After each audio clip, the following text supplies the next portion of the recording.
लग्नाच्या संकेतस्थळावर खोटं प्रोफाईल बनवून महिलांना फसवणाऱ्या मुंबईतल्या एका भामट्याला पिंपरी चिंचवडमधल्या भोसरी पोलिसांनी अटक केली आहे। फिरोज अहमद नियाज शेख असं या भामट्याचं नाव आहे। हा लखोबा लोखंडे लग्न जुळवणाऱ्या संकेतस्थळांवर लग्नासाठी आपलं प्रोफाईल टाकायचा, त्यात खास करून तो विधवा महिलांना लग्नासाठी मागणी घालायचा। पिंपरी चिंचवडमधल्या दापोडी इथल्या एका महिलेसमोर त्यानं लग्नाचा प्रस्ताव ठेवला आणि त्यानं तिला भेटीसाठी मुंबईला बोलावलं। या दरम्यान संधी साधून त्यानं या महिलेकडची 21,000ची रोकड आणि इतर किमती ऐवज लंपास केला। विशेष म्हणजे त्यानं आतापर्यंत मुंबईसह विविध भागातल्या 10हून अधिक महिलांना फसवल्याचं समोर आलंय।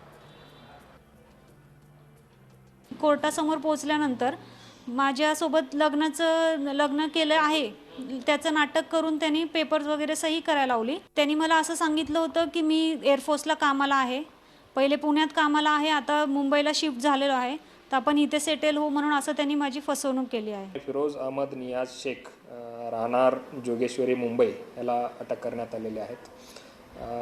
हा जो इसम आहे हा शादी.com ह्या वेबसाईटवर त्याचा स्वतःचा प्रोफाईल तयार करून एक पायलट आहे किंवा वेगवेगळे नोकरीवर आहे म्हणून तिथं रजिस्टर करायचा आणि जे लेडीज डायव्होर्स झालेले आहेत तसे लेडीजला हा टार्गेट करायचा।